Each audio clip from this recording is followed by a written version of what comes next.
Welcome from San Diego, California. We are reaching you in English, Spanish, and Portuguese through a unique and complex international telecommunications network via satellite, microwave, and cable. The International Training Center at San Diego State University brings us together once again through this original video conference program, which joins distinguished organizations representing education, business, and government in Mexico, Cuba, the Dominican Republic, Costa Rica, Panama, Colombia, Venezuela, Peru and Ecuador, Brazil, Bolivia, Paraguay, and Argentina. We also welcome Spain, the United States of America, the Organization of American States in Washington, D.C., and the United Nations Conference on Trade and Development in Geneva, Switzerland. Today, we will examine timeless principles for organizational success, the power of wisdom and human values. This is the second video conference of the year 2001 series on New Generation Knowledge for Productivity and Global Success. Hello, my name is Dan Hopwood, and I will be moderating today's program. Excuse me, I am privileged to moderate today's session, as well as last month's. In January, you will recall Charles Brass and Dick Bowles both spoke at length on the changing global workplace. The links between that presentation and today's are very clear.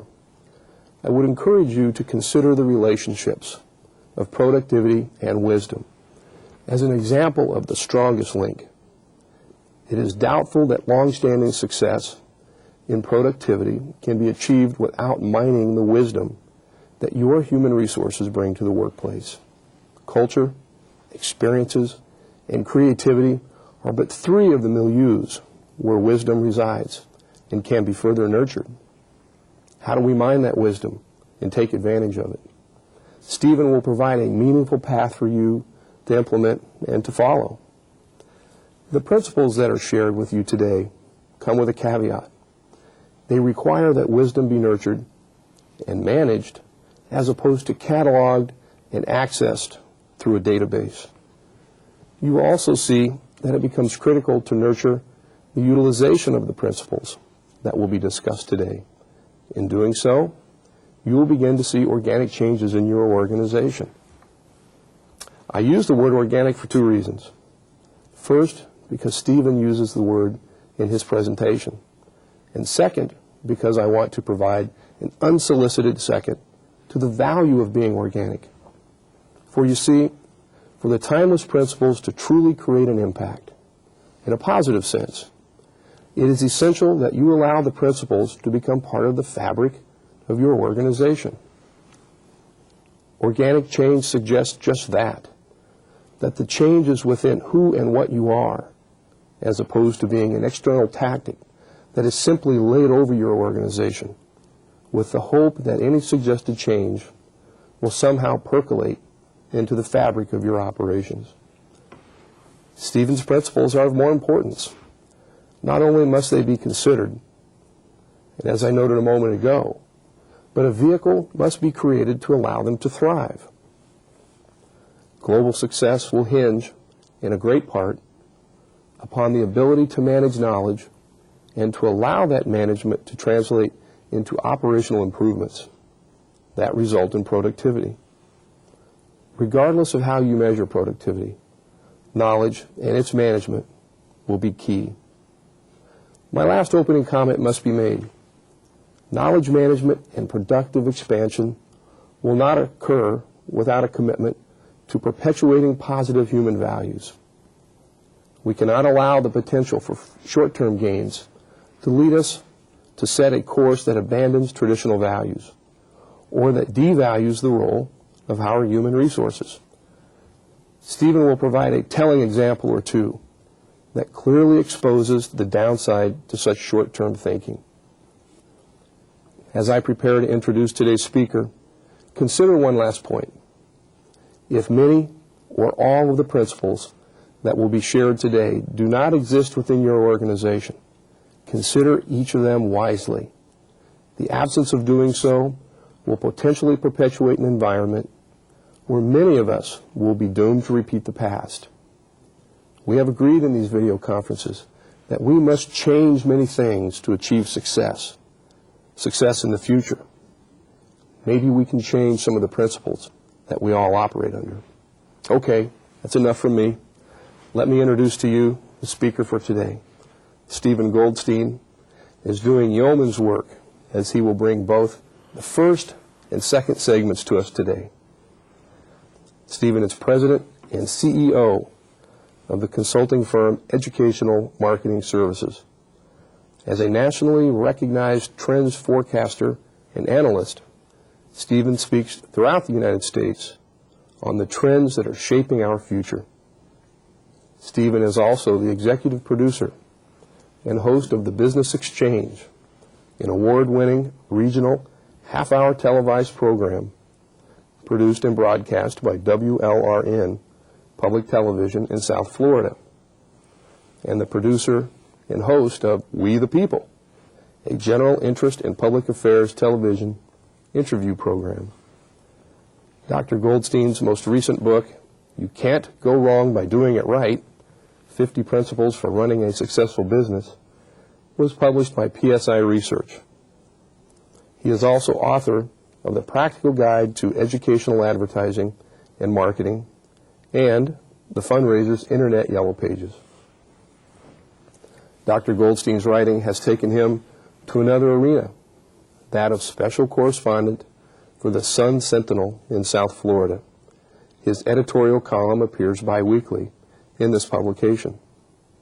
His columns, as well as many of his articles on topics ranging from education to politics to the economy and trends, have also appeared in the Los Angeles Times, the Miami Herald, and the Chicago Sun-Times, amongst other leading national and international publications. Stephen earned his bachelor's, master's, and Ph.D. degrees from Columbia University. Welcome, Stephen. Let me ask a question before we begin the first segment, if I may. I know you're going to talk at length about wisdom management, but many think that wisdom is intuitive, as is the application of knowledge in general. So can organizations really create an environment where wisdom is truly managed? And secondly, can wisdom prevail over more pressing short-term challenges that face organizations, especially those that are operating in developing economies? Maybe you can take the first half of that. Well, I hope in the time that I have with our viewers, they will be convinced that not only is the question, the verb as you phrased it, can organizations do this? Can wisdom prevail? But that they will discover that it must, that organizations must be able to accommodate more than just the short term in their thinking and acting. And I think that people will begin to understand how much simpler and easier it is than they might think otherwise. It appears over and over again that people think, I have to do this quickly, I have to do it now, I have to get this over with, and when I have time, maybe somehow I'll then be able to do the right thing. What I hope our viewers will not only observe but even discuss with us during our question and answer period is how logical and how simple it is to focus on people and to understand that people are the resource out of which everything comes, and the rest can take care of itself.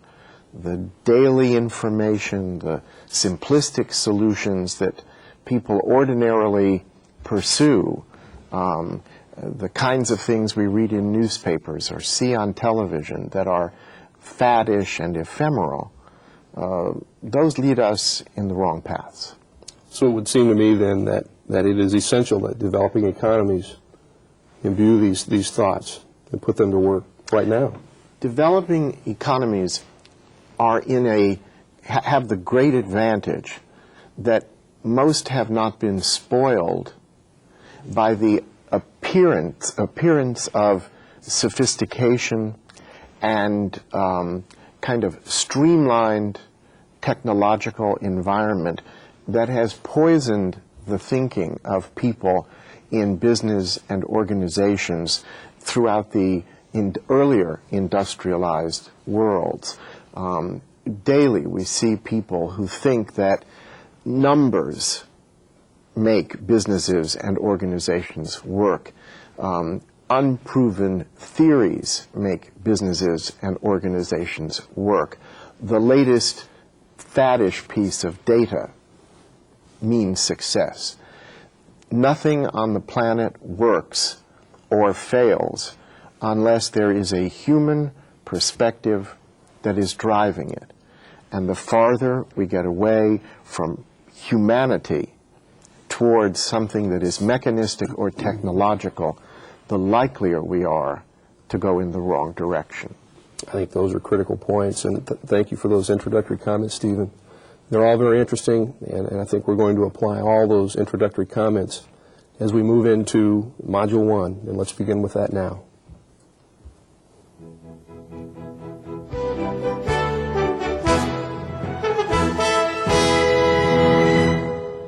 Thank you. Today's program is about timeless principles that make businesses and organizations really work. By the end of today's program, we will have discussed 20 such timeless principles. You can use them anywhere in the world, in any enterprise, to ensure your success. If you are starting a business or an organization, these principles will get you off on the right foot. If your organization is already established, these principles will help you maintain and maximize its success. In addition, as a result of what you learn today, you will know where to look in the future to discover other timeless principles. The principles are simple, they are obvious, and yet everywhere we look, people ignore them.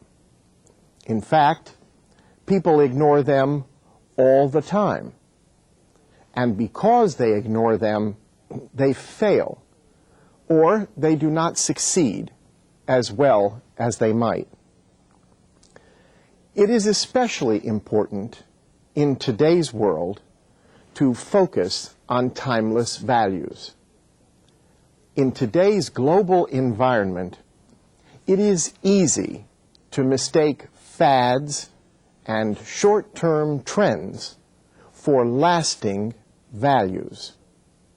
So many people have so much access to so much information so quickly that people simply don't have the time or the knowledge to figure out what is true and enduring and what is just hearsay and temporary. Unless you know how to differentiate between useless information and timeless values, you will make costly mistakes. The proof of that is everywhere. For example, as recently as 1 year ago, people worldwide were caught up in internet frenzy. They ignored proven, traditional business and organizational strategies. Everywhere, people were proclaiming that the Internet was the new marketplace. They insisted that every business had to be an e-commerce business. As recently as 1 year ago, they were still caught up in the madness of dot-com businesses that had really been building for about 2 years. Almost every day, we heard about how investors poured money into one new initial public stock offering after another. They drove up the opening prices from a few dollars to perhaps $30, $40, $80, $100 or more in a single day. The sky was the limit. Well, during that time, a few lucky people became billionaires overnight. But most of the businesses they started, often in their basement or garage, didn't really have solid products or services to sell. Just the idea that they were Internet businesses was enough to attract investors. Those same businesses never made a profit. Eventually, most lost millions, even hundreds of millions of dollars. Yet investors who should have known better still poured limitless amounts of money into them. And they became the darlings of Wall Street. Well-established companies that had multiple product lines, years of experience, established customer bases, and even profits were simply out of favor. They weren't chic. They were said to be outdated and boring. We were told that it was a whole new world for businesses and organizations. In other words, the information of the day convinced people that times had changed for good, and too many of us believed it. Today, the truth has come out. Suddenly, dot-coms have turned into dot-bombs. Most dot-com businesses have gone out of business or are struggling. Investment capital has dried up. Thousands of people have lost their jobs. Their stock prices have plummeted. Billions of dollars of market value have been lost. The situation has changed completely. For example, Amazon.com recently announced that it would cut 1,300 jobs, or 15% of its workforce. In 6 years, Amazon.com has lost a total of $2.3 billion. Suddenly, investors and analysts have rediscovered the concept of value. They are now demanding that a business actually have something to sell, a product or service all its own, that it show strong revenues with ample profits, that it have a substantial share of an identifiable market, and that it be able to demonstrate an underlying solid business strategy leading to long-term growth. In other words, in just a few years, people around the world have gone from sanity to insanity and back to sanity again. In the meantime, Some people have lost fortunes. Others have lost confidence in themselves and in markets in general. And most importantly, others don't know where to look for the principles that they should have followed to run their businesses and organizations on a solid footing. Still others ask the most important question of all. In the future, how can I keep from making the fatal mistakes of the past? What information is useless and even misleading? What principles work all the time? And where do I look for them? How do I know what's real and lasting? That's what I want to talk with you about today. How you can identify the likeliest strategies ahead of time. How you can avoid the likeliest failures. How you can discover timeless principles for yourself. If people had paid attention to any or all of the timeless principles that I'm going to discuss with you, the world of Internet business would not have fallen apart so quickly because it wouldn't have developed the way it did. First, let me tell you where not to look for the kind of information about whether a business or organization will succeed or fail. Do not look at its business or organizational plan. Business and organizational plans are simply wishful thinking put down on paper.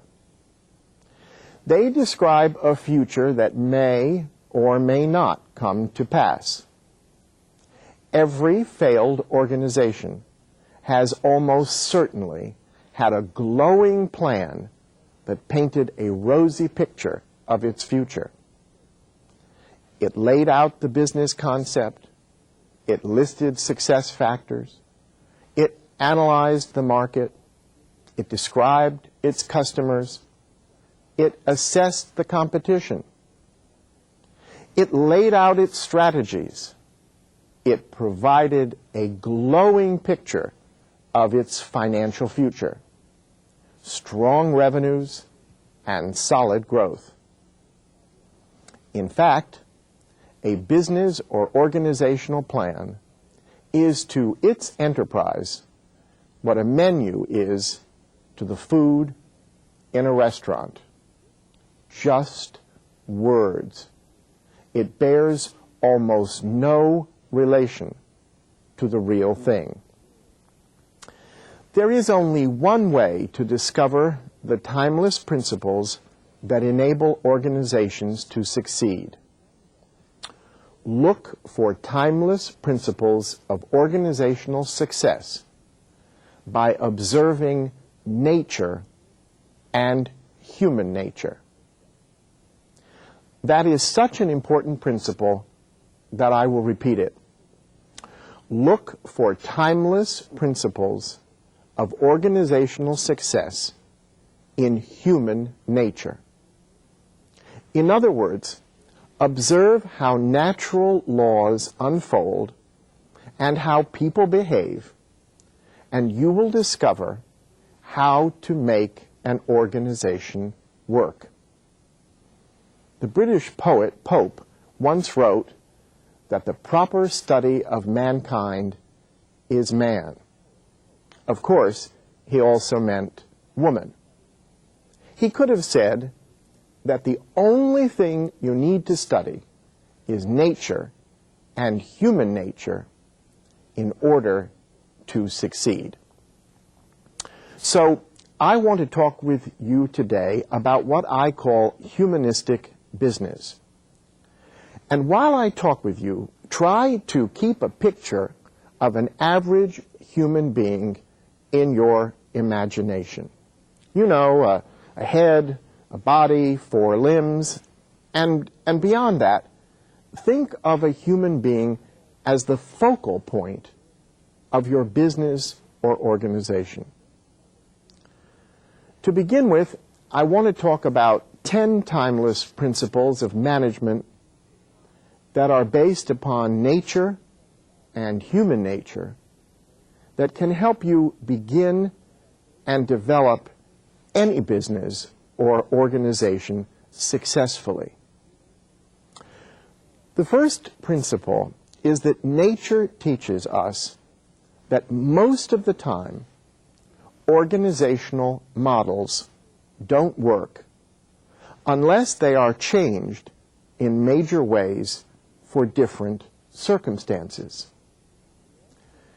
Nature is infinite in its variety. No two people are the same. Why should we think that two or more organizations are the same? What works in one environment should not be assumed capable of working in another without serious modification. Diversity is the all-important word. Nature proves that in our global environment, it is essential that we recognize cultural differences, instead of thinking that we can impose a single worldwide model on organizations. The second management principle is that all organizations should be developed and sustained organically, not mechanically. Managerial hierarchies in which lower-level employees are at the bottom and executives are at the top are based upon military models in which the commander-in-chief directs the army. But that doesn't make them appropriate for modern businesses and organizations. In fact, just the reverse. By contrast, living things are made up of unique, complementary, interdependent elements or organs, all of which are equally important. A person's head is not more important than his heart. Both perform totally different functions, yet he can't live without either one. They are both essential for survival. Taking the cue from nature, successful organizations must be developed out of and around the unique characteristics of the people who work within them. Now, too often, people forget that an organization is not its organization chart.